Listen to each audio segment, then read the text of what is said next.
Hey everyone, Ronnie Chavez here, and today we're going to be going over 10 ways to climb a wall or a building or different types of structures to get you on top of a type of structure. So anyways, let's go over these 10 techniques, starting with our very basic, the wall run. Now I have a tutorial on the wall run already, but just to go over it briefly, you're basically using your momentum, running straight at a wall, not head first, but foot first, so that you can plant off that wall with your foot, get so much height and power to land your hands on top and pull yourself up into a wall climb. So that's our first way to climb up a wall, is just the basic wall run to wall climb.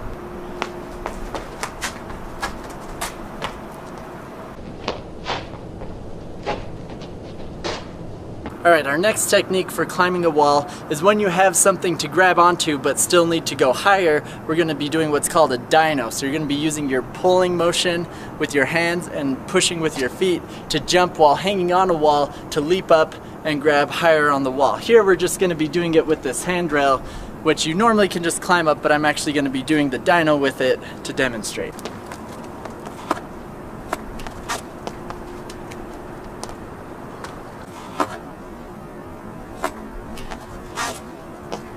Alright, so for our next wall climb technique, this is actually when you have two walls close enough together that you can actually wedge your body between the two walls. And the first technique, depending on how close the walls are the split leg technique. And I'm going to do that right here.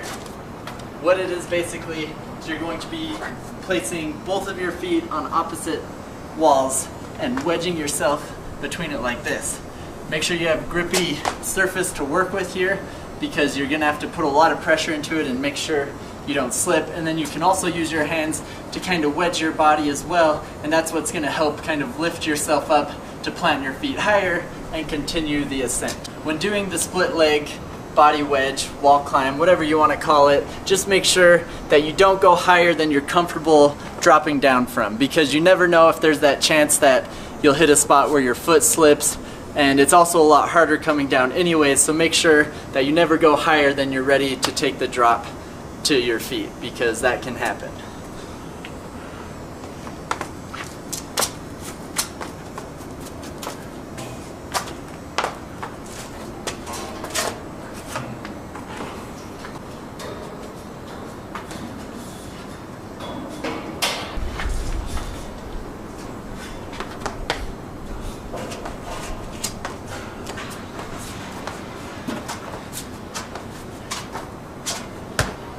Alright, the next technique is still a body wedge between two walls, but it's when the walls are farther apart. So you're going to be using both your hands on one side of the wall and your feet on the other, and then just pushing to create that wedge and holding yourself up, and then you're just kind of walking with your hands and feet to go up.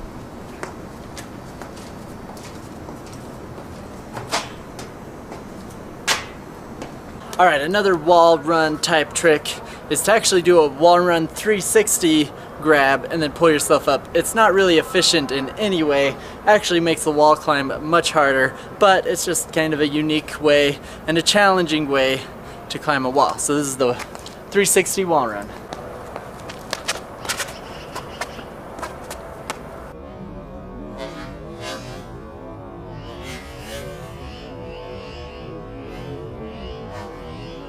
Alright, our next wall climb technique is actually going to be similar to a wall run, only we're starting from a gap jump. So it's a cat leap into a wall pounce, wall run, wall climb.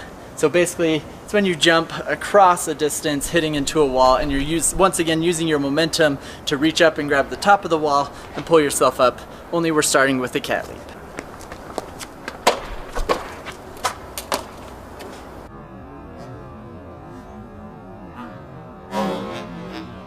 So we went over how you do the split leg shimmy or the full body, but maybe it's even farther apart. Maybe it's a bit wider where it's more difficult to actually do this technique.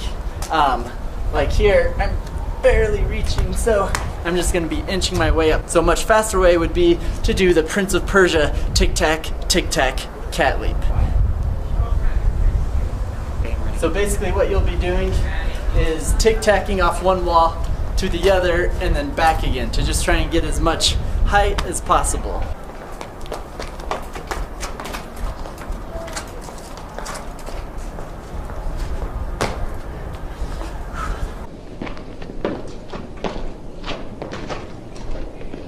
Alright, for this next technique, it's going to require a very specific situation, but you might come across it occasionally. It's the underhang.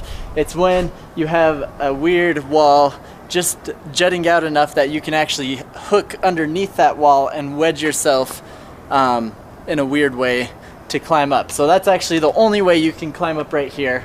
So I'm going to demonstrate it right now. Now the scary thing with this is if you miss your hands, you have to be leaning backwards to get that wedge so that you can hold yourself up. And then from here, depending on where you're going, you just pull and then grab the next spot. And then from there, it's just normal climbing, whatever the structure is.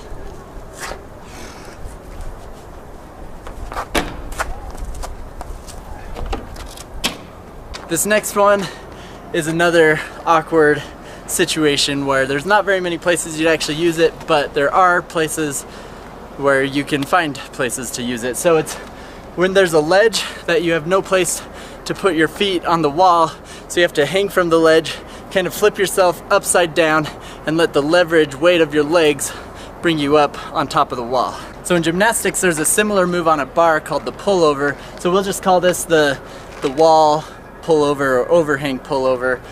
It's going to be a bit harder because you have a much thicker object to get past, and once you're on top of it, because it's flat, you really have to kind of wiggle yourself to get back on. So it's not efficient in being fast, but sometimes it's the most effective way to climb up on an awkward structure like this.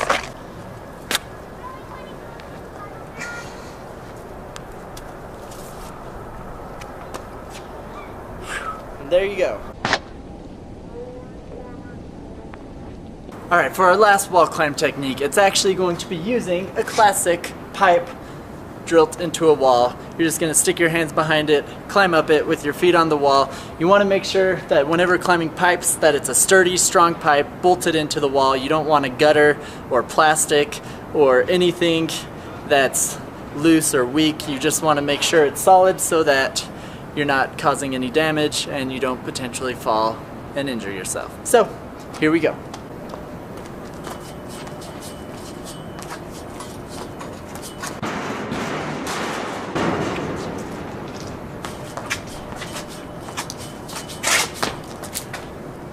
So there you have it. There's your 10 ways to climb a wall or climb a building. Make sure that you aren't trespassing or doing this anywhere where you can get in trouble, and just be safe, have fun doing it, because it's fun to learn what you're capable of, what you can climb, and progress. Always remember to progress with these things. Start small and work your way up as you build up the strength and technique to do things better and better. So that's all I got for you today. Be sure to subscribe for more tutorials, and thanks for watching.